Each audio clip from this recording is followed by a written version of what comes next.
What do you say to the widespread perception that the world has become a more dangerous place under the Bush administration? I simply don't see it. A more dangerous place than the world that produced the Al-Qaeda, that did 9/11. You know, there was a false sense of stability in the Middle East, but it was a Middle East, of course, in which Syrian forces had occupied Lebanon for 30 years. It was a Middle East in which Saddam Hussein sat astride the Middle East, threatening his neighbors.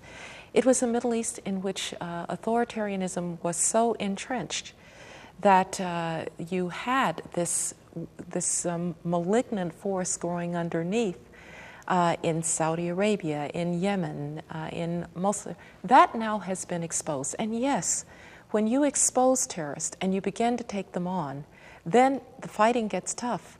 But we're now beginning to see that perhaps it's not so popular to be a suicide bomber. We're beginning to see that perhaps people are questioning whether Osama bin Laden ought to really be the face of Islam. Certainly we don't think that he is. We think Islam is a peaceful religion.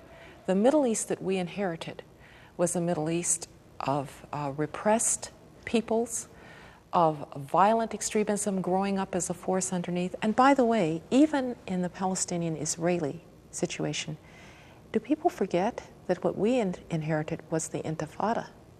The election of Ariel Sharon, who didn't come to power to bring peace with the Palestinians. He came to power to defeat the Intifada. Do people forget the Dolphinarium or the Passover massacre with Israelis dead as a result? So I just don't buy it.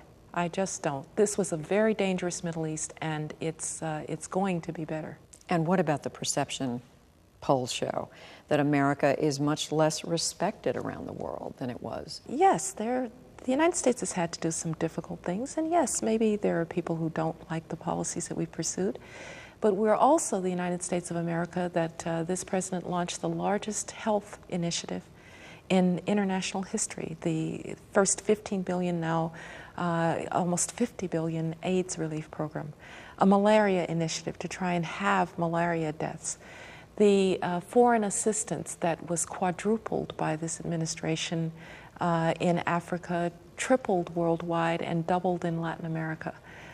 This is an administration that has stood for prosperity for the poor, for women's empowerment, and for the inalienable rights of human beings to live in freedom. I think that is a legacy that will stand this president historically in good stead.